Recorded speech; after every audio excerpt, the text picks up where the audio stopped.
While Coke and Pepsi were fighting over cola dominance, Dr. Pepper was fighting for something far more precious: your time.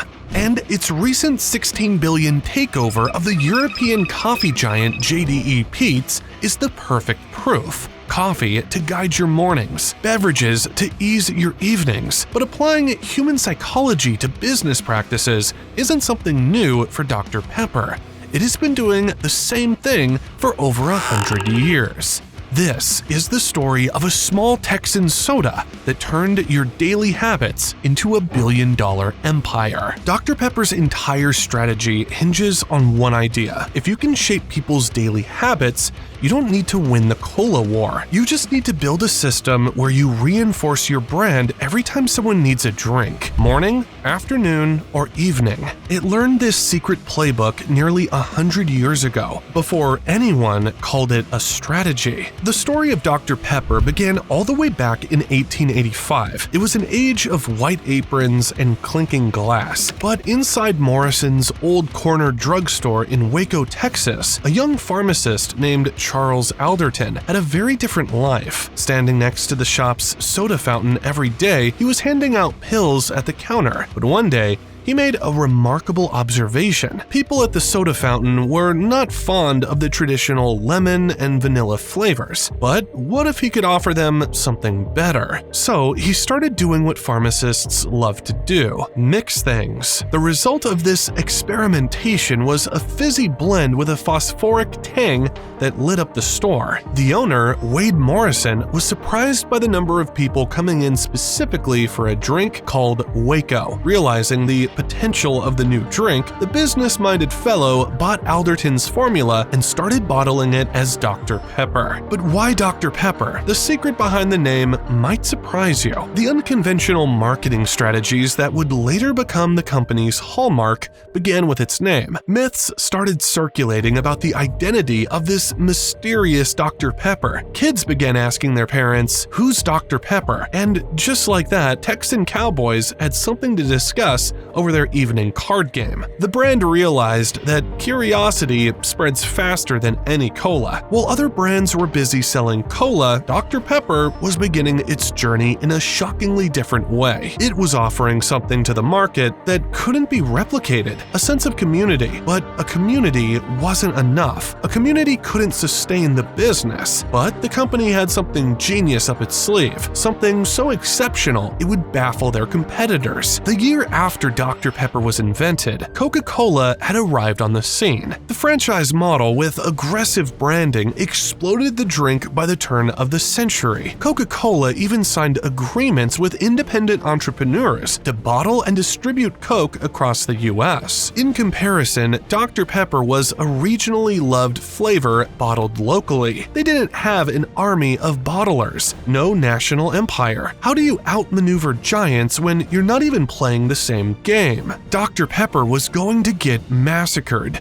until a small observation saved the company from the brink of destruction. Executives, chemists, and salesmen butted heads in offices to try and come up with survival plans. It wasn't long before someone noticed that heads started drooping at 10, yawns bloomed at 2, and eyes glazed at 4. The lull in the action gave the brand another out-of-the-box marketing idea. What if their product wasn't just a sweet indulgence? What if it was the pick-me-up your body needed at the most tiring moments of the day? 3 moments, 3 promises, 10, 2, 4. With this simple marketing trick, Dr. Pepper was no longer a soft drink. It was a routine beverage embedded in daily life. While Coke was selling refreshment, Dr. Pepper started selling routine. And without ever challenging Coke or Pepsi head-on, it created a separate lane for itself. Dr. Pepper wasn't a cola. It didn't pretend to be a tonic or root beer. By refusing to blend in, it started to stand out. It became the eclectic,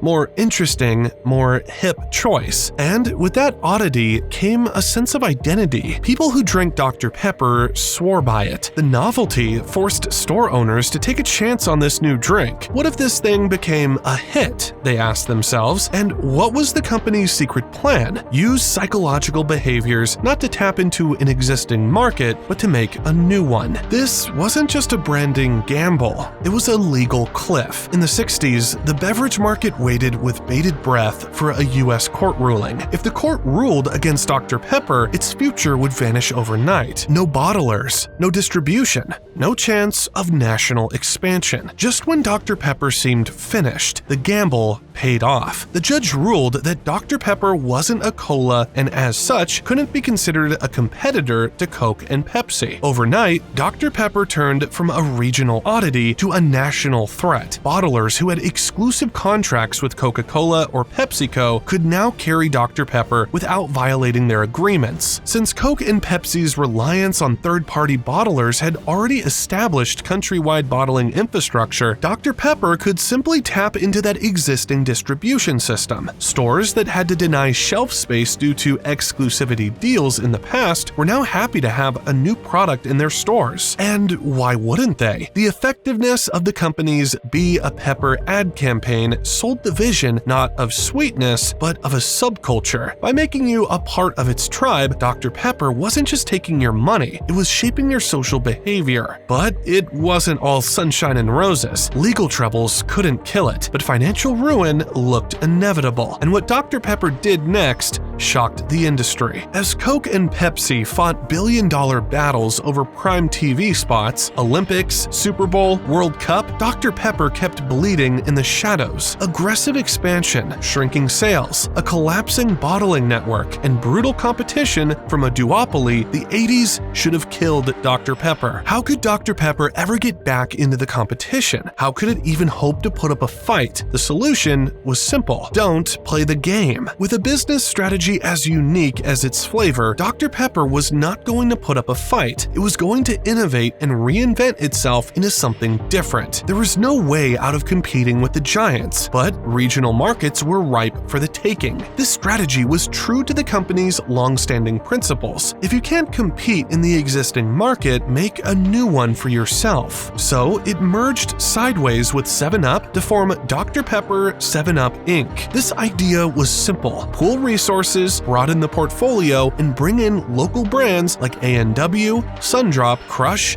RC Cola, Verner's, Sunkist, and Stewart's. The red titan of Coke and the blue empire of Pepsi could fight for ad space and big city banners. Dr. Pepper was carving a new space in the quiet corners of rural Americana. And then it came, a cloud of uncertainty, something Dr. Pepper didn't see coming. The 90s were a decade of volatility. Health concerns rose, soda declined. Coke and Pepsi decided to throw money at the problem. As they went all in on expensive turn-of-the-millennium advertisement campaigns, ruin was tugging at the strings of Dr. Pepper's patchwork empire. Acquired by a private investment group, the company needed to prove its worth every quarter. A single slip-up and it could fall off a cliff. Lost, forgotten, a relic of the past. Boardroom pressure mounted as the clock wound down toward a new century. They needed something big, something that would make them stand out. Or did they? But this is where the real psychological manipulation began. The people at Dr. Pepper had noticed a growing trend. As the century came to an end, so did certain lifestyles. They were entering a new world, a world where tea outsold soda, where millennials ran on flavored water and brew, and the battlefield wasn't cola versus cola, but culture versus culture. So the company began snapping up cultures: Snapple, Mystic, Stewart's. This move was so strange that it continues to baffle analysts to this day. At the time, nobody believed in the company's bold direction. In a couple of years, they predicted Dr. Pepper would be a thing of the past. But little did they realize that the company had expanded beyond vending machines and soda fountains and entered the booming world of cafes, wellness culture, and nostalgia craft sodas. Snapple, for instance, was Gen Z in a bottle before Gen Z,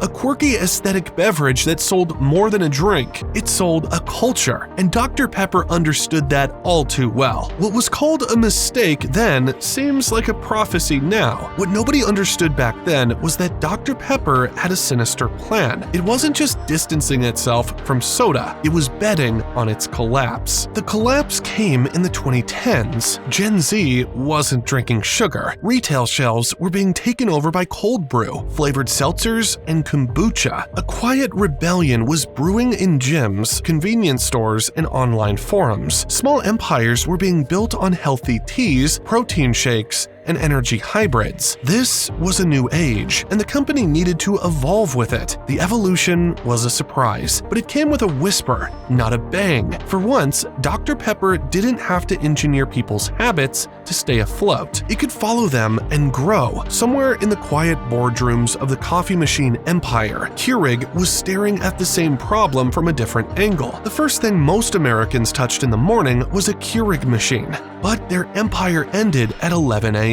Coffee controlled the morning, and other beverages took over in the evening. What if one company could control every single moment in between? A century after their 10-4 miracle, Dr. Pepper's marketing formula had come full circle. They couldn't just control people's routines, they could dominate them. Dr. Pepper Keurig is the result of one of the largest mergers in modern American history. It is supposed to fail. The deal had every chance to fail. High expectations, billion-dollar debts. The press called it the Frankenstein merger, but they had failed to anticipate the plan once again. Keurig controlled kitchens, offices, and break rooms, and Dr. Pepper controlled convenience stores, gas stations, and grocery aisles. Together, they could dominate where you wake up and where you wind up. Coke fought for the crown, Pepsi fought for relevance, but Dr. Pepper ignored the cola war and observed the average man. Coffee in the morning, protein at the gym, soda after lunch. A system so complete, so inevitable, that by the time Coke and Pepsi realized what was happening, Dr. Pepper was no longer trailing. It was the leader of the pack. This company has turned the daily habits of Americans into billions of dollars. And by taking over European JDE Peets,